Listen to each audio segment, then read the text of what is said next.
네, 안녕하세요. 저 8.0 스파르타반 민소법 진행하기로 한 이정훈 강사입니다. 오늘 오리엔테이션 자리를 마련해 가지고 어떻게 진행할 건지 이제 설명을 드리기로 했는데, 자, 일단 시간 없으시니까 바로바로 어떻게 할지 이제 말씀을 드리면은, 여러분들이 어떻게 공부하는지 알아요. 너무 과목이 많고 객관식 사례형 기록형까지 하다 보니까 시간이 절대적으로 부족하죠. 그래서 이제 눈에 바르는 공부들을 많이 하는데, 지금 주어진 시간에 그렇게 할 수밖에 없죠. 그래서 진행을 어떻게 할 거냐면은, 객관식 출제는 미리 이렇게 출제하는 문제를 예습 자료를 나눠 드릴 겁니다. 문제 1번은 이걸 준비해 오셔라.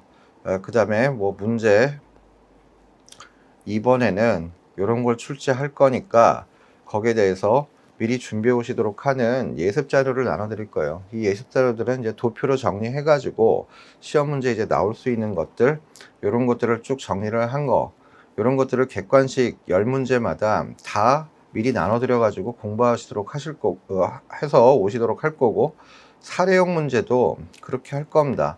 그래서 사례형 문제는 이 객관식 예습 자료에 포함되지 않은 것들은 나중에 답안지에 이제 필수적으로 적어야 되는 판례들을 계속 이렇게 나눠 드려 가지고 그 진도 범위에서 나올 수 있는 것들을 다 대비하신 다음에 시험을 보게 만들 거예요. 그래서 여러분들 혹시 받으신 그 진도표를 보면은 1회 뭐가 나올 것이며 2회 뭐가 나올 것이며 미리 다 예고를 해 놨어요. 그래서 선택형 1문부터 신문까지 이 문제를 출제할 건데, 예습 자료로서 이 분야를 이제 도표로 정리해 가지고 그것을 한눈에 볼 수 있도록 해 놨고, 그 다음에 사례형 문제도 정해진 진도 범위 내에서 법전형 모의고사에서 나왔던 쟁점이 뭐고, 우리 변호사 시험에 기출됐던 게 뭐고, 그런 쟁점들을 다 정리해 놨습니다. 그래서 여기서 출제를 할 거예요. 여기서 출제를 해서 우리 사례 문제는 항상 판례를 정확히 쓰는 거, 그게 제일 중요한 거니까 답안지에 옮겨야 되는 판례 문구도 이제 예습 자료 다 나눠 드립니다. 그래서 7회 문제까지 이런 식으로 객관식과 사례형들을 다 정리를 해 놨습니다. 그래서 요걸 가지고 이제 대비하셔가지고 보시면 되겠죠. 우리가 지금 7회 만에 민소법 전 범위를 여러분이 다 훑어보고 시험 볼 수는 없는 것이고, 그래서 최소한 객관식 70문제, 그 다음에 사례형으로 내는 것들, 판례 결론, 이거라도 그 전날 확실하게 이제 암기하셔가지고 그 다음날 문제 풀 때 의미 없이 문제 풀지 않고 제대로 알고 문제를 푸는 그 수준으로 이제 하도록 할 거예요. 앞으로 2기도 마찬가지고 3기도 마찬가지고, 그래서 겹치지 않은 것들을 이런 순서대로 이제 진행을 해서 여러분들이 객관식 문제하고 사례형 문제에서 점수가 이제 바닥을 기지 않고 높은 점수를 맞는다라면 그 다음날 공부하는 동기도 되고 요인도 될 텐데, 예습할 시간이 없어가지고 점수가 안 좋으면은 굉장히 힘든 상황이죠. 그래서 공부할 마음도 안 나고, 이제 그런 걸 방지하기 위해서 높은 점수를 맞을 수 있도록 하고, 그 다음 이제 1기 때가 제일 시험 문제를 많이 내는 거니까 2022년도에 나온 새로운 판례들을 시험지에 나올 수 있는 것들은 다 객관식 지문으로 녹여드렸습니다. 그래서 이제 수강 선택하시는 분들은 2022년도 최신 판례 정리한 자료도 별도로 이제 배부를 해드리니까 예습 자료하고 2022년도 판례 그 두 가지만 잘 정리하셔서 모의고사 응하시면은 우리 다가오는 변호사 시험에서도 이제 충분한 점수를 맞을 수 있을 거예요. 그래서 전체적으로 이제 어떻게 진행할 것인지 설명을 드렸고, 객관식 문제 출제 기준은 이러합니다. 법전형 또 변호사 시험에 기출됐던 지문하고 그 다음에 2022년도 신규 판례로만 이제 구성을 했어요.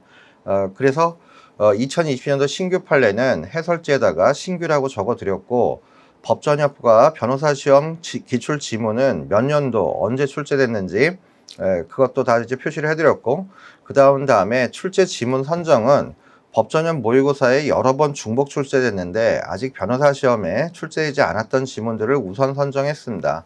그리고 2020년도 신규 판례 중에 이제 출제 가능성이 높은 지문, 이런 것들을 별도로 선정해서 하고, 말씀드린 것처럼 예습 자료를 제공해 가지고 미리 공부한 다음에 응시할 수 있도록 해 가지고 그냥 의미 없는 시간 보내는 거 그러지 않도록 했어요. 그래서 시험 보는 그 7일 전날 예습하는 것만으로도 민수법 전반 중요 부분을 알 수 있도록 해놨고, 그 정리하는 자료도 도표로 정리했습니다. 즉 도표로 이렇게 한눈에 볼 수 있어요. 그 칠판 봐보시면은 뭐 어려운 주제 중에 하나인 이행해소의 당사 적격인데 판단 기준은 무엇이며 이렇게 주장 자체로 판단하지 않는 예외 세 가지가 있는데 그 세 가지에 대한 판례들이 무엇인지를 다 정리를 해놨고 또 여러분들이 익숙히 알고 계시는 뭐 채권자 대이송의 당사 적격 같은 것들도 피보전 채권의 존재, 보전의 필요성, 채무자의 권리 불행사 이 세 가지를 갖춰야 당사 적격을 갖추게 되는 건데 거기에 해당하는 판례를 다 빠짐없이 정리를 해드렸으니까 이 예습 자료 보기에도 시간이 만만치 않을 것이지만 최소한 이 정도 보시고 오시고 그 다음에 사례형 문제로 나눠드린 그 판례들도 줄침대 부분 정도는 반드시 그 문장을 암기하셔가지고 판례 문과고 똑같이 답안지 이제 기술하실 수 있도록 그렇게 좀 준비를 해두셔야 되겠어요. 그 다음에 이제 사례형 문제는 법전형 모의고사에 출제했던 쟁점인데 아직 변호사 시험에 기출되지 않은 사례 문제 가지고만 이제 출제를 합니다. 그리고 사례형 모의고사 대비해서 지금 눈으로 보신 것처럼 판례 예습 자료를 나눠드릴 건데 여러분들 답안을 이제 첨삭할 때 뭐 많은 답안지를 첨삭하다 보니까 충실한 첨삭이 안 되는데요. 그래서 저는 어떻게 하려면 여러분 답안지를 아이패드로 제가 첨삭하면서 그걸 녹음을 할 거예요. 그래서 화면하고 제가 드리는 강평 내용을 말로 녹음해 가지고 여러분들 개개인한테 이메일로 이제 보내드려 가지고 1대1 면담하는 효과를 통해서 답안지를 실질적으로 어떻게 작성하는지 가장 이제 효율적 높게 이제 첨삭을 해드릴 터이니까 이런 식으로 하면 좀 집중적으로 효율도 좀 있을 것 같고 여러분들 시험 보시는 그 7회 동안 좀 의미 있는 시간이 될 것 같아요. 그래서 이렇게 해서 진행을 할 거고 시험 모의고사에서 이제 뵙게 되면은 또 이제 강평 시간에 이제 충실하게 객관식 모든 문제와 사례형 잘 설명드려 가지고 한번 눈에 본 거는 또 틀리는 일이 없도록 그렇게 대비해 드리도록 이제 약속을 드립니다.